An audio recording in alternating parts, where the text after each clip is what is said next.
Hello, thank you for joining my presentation. My name is Sauvik Kumar Batabyal. I'm a full-time doctoral student in the Department of Management Studies, Indian Institute of Technology, Delhi, India. I'll be presenting the paper titled Exploring the Impact of Gunas on Cyberloafing, a study on the Indian working professionals. This paper is co-authored by Kanika, Tandon, Bhal. So, as we know that internet has become an integral part of work and social life. However, usage of the internet at the workplaces has shown mixed consequences. On one side, it gives flexibility of working space and time, facility of accessing projects remotely, building virtual teams for fulfilling organizational objectives and others.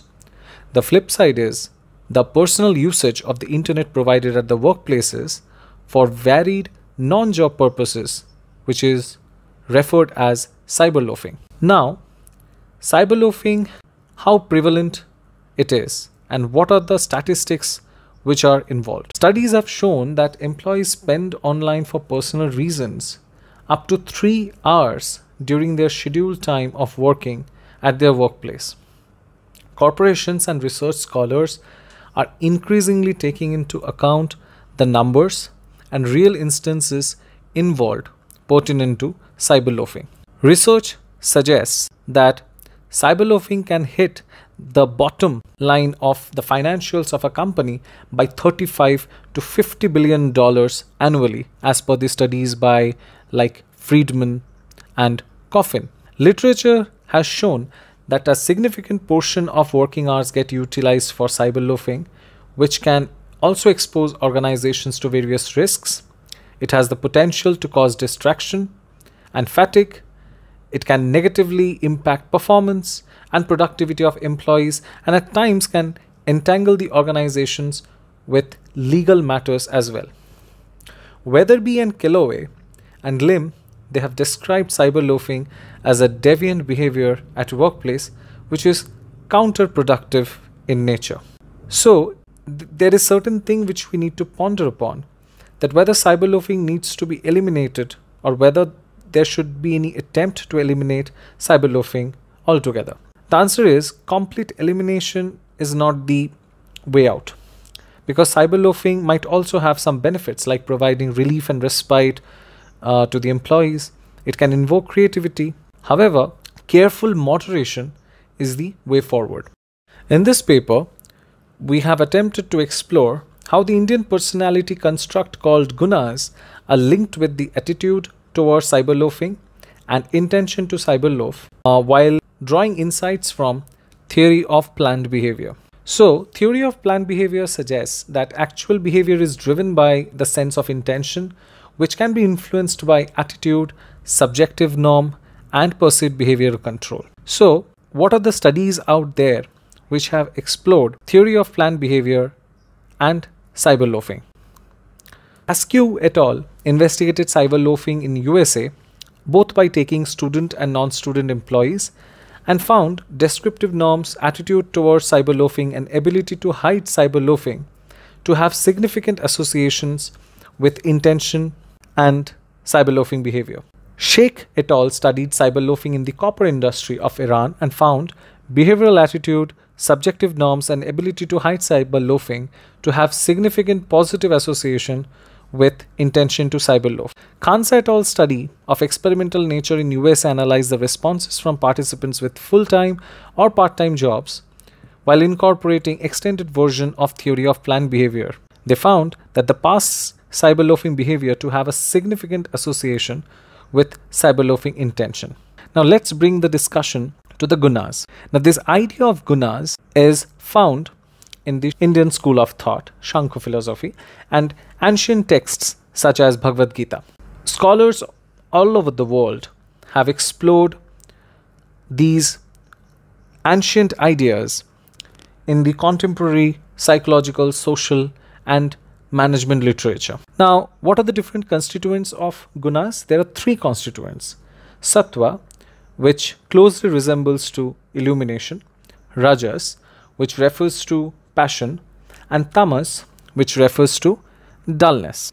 Now, Gunas has been explored as an Indian personality construct by Bhal and Debnath earlier, and its relationship with attitude intention linkage has already been established. Now, let's dig deeper in terms of what is Sattva, what is Rajas, and what is Tamas. Now, the 14th chapter of Bhagavad Gita is actually dedicated to the idea of the Sattva, Rajas, and Tamas. Sattva has been theorized as goodness, potential consciousness that leads to illumination through happiness and knowledge. The relevant shloka from Bhagavad Gita chapter 14 verse 6 is Tatra Sattvam Nirvalatvat Prakashakam Anamayam Sukha Sangena Badhanati Jnana Sangena Chanaka, which means that among the three constituents, Sattva Guna, which is the mode of goodness, is purer than the other elements. It is of reference to the illumination and the fullness of well-being. However, it still attaches to the material world. So we would not get into this last segment of it in this presentation, because in the later part of different shlokas, we would get to see that Sattva is still preferred to Tamas in most of the situations in human life. Now, bringing the discussion to Rajas. Now, Rajas refers to the idea of source of activity, passion. It is attributed to striving for sensual fulfillment, however, leading to attachment, greed, and pain.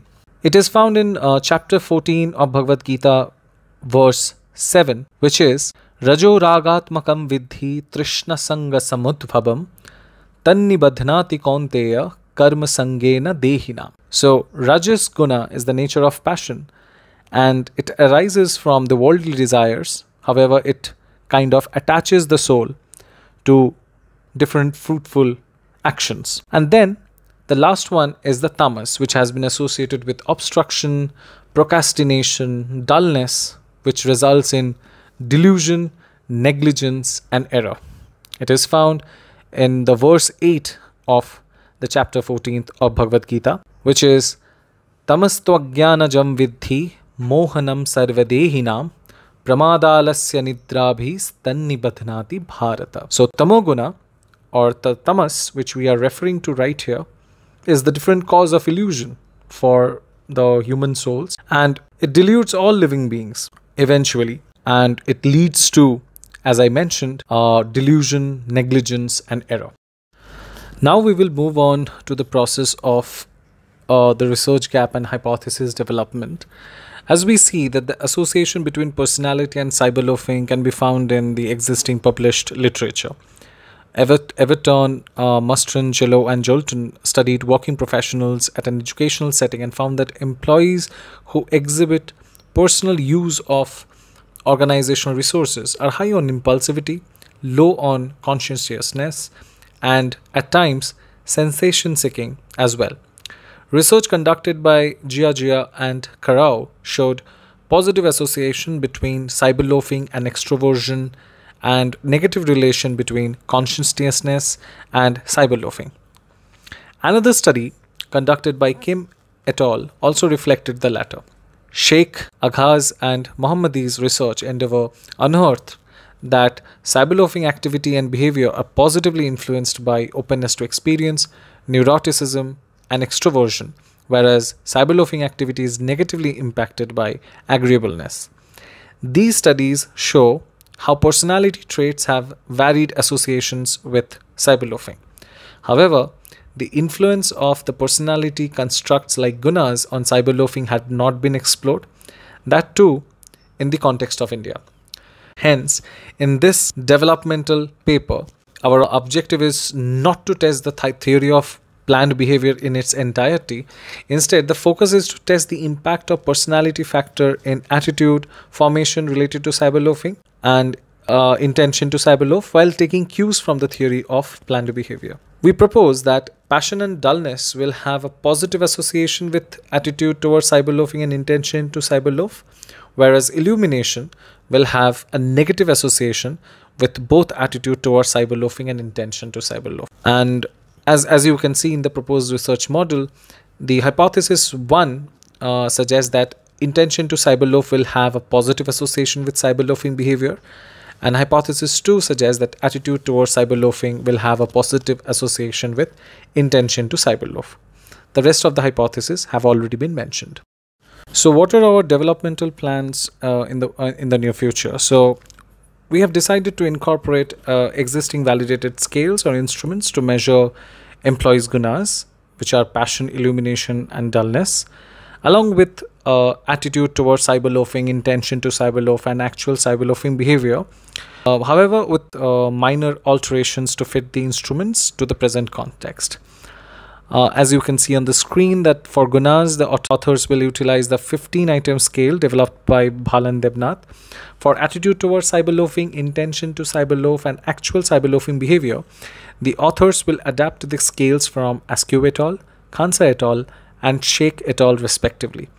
As the focus of the present study is to look into the cyberloafing behavior in the Indian context, we will collect the data in appropriate numbers from Indian working professionals working in various regions of the country and in diverse private, government, and multinational business organizations for a fair representation.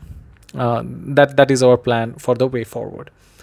And in the future studies, we will also attempt to incorporate extended versions of the theory of planned behavior, and we'll also like to see the influence of Gunas, however, incorporating at that point of time the theory of interpersonal behavior to test various assertions. We are at the end of this presentation, and for the reference purposes, if you need the reference list, then it is absolutely available. Please send a mail to the corresponding email ID, which is my ID, batabyal.shobik@gmail.com. You can see that in the About the Authors section in the first paragraph, and it can also be accessed from the paper which is related to this presentation. Most of the references are mentioned in that very paper itself.